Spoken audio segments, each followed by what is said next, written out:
Where your treasure is, there will your heart be also. God has given us unlimited treasures in His Word. Every time we open it, we can discover a new treasure or admire an old one. What will we find today? Here's Carla Early with Treasure Hunt in the Word. When my children were young, we did a Bible study that preschoolers were learning from the same passage of Scripture as the ladies. They would come home and act it out.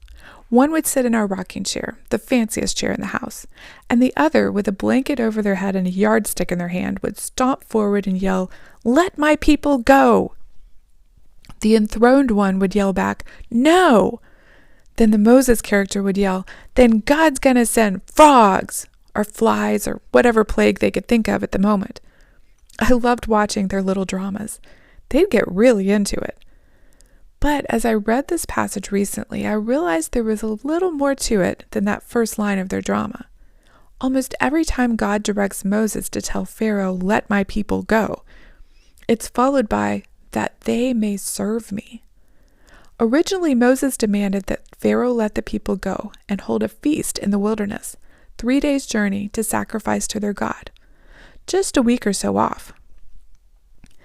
After the 9th plague, the one about the darkness, Pharaoh called Moses in and said, "Go, serve the Lord, only let your flocks and herds be kept back." But how could they serve the Lord without sacrifices? Moses rejected that line of thinking by declaring that no hoof shall be left behind. Seriously, he said that. But of course, Pharaoh, with his hardened heart, wouldn't yield.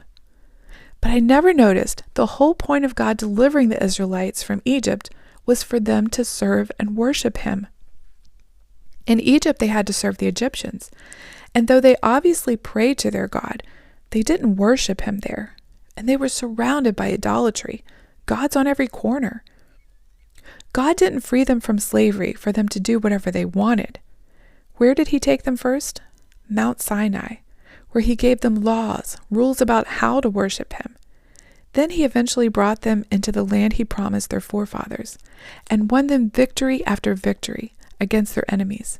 Again, not so these poor former slaves could have their own nation, but so He would get glory for it, so they could serve Him by being examples to the world of what real, true God was like.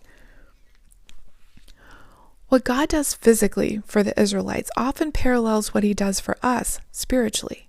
He saves us from slavery of sin, not just so we could go to heaven, but so that we could serve Him, bring Him glory. He delivered us to enjoy His grace and salvation and freedom, but also so that we could work with Him in His kingdom, in relationship with Him. Since your salvation, have you felt like you've been wandering around spiritually?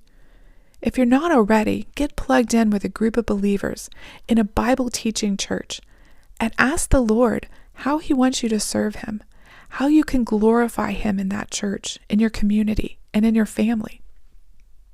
Get to know Him through prayer and Bible study. Talk about Him with others, and find ways to represent Him to your world.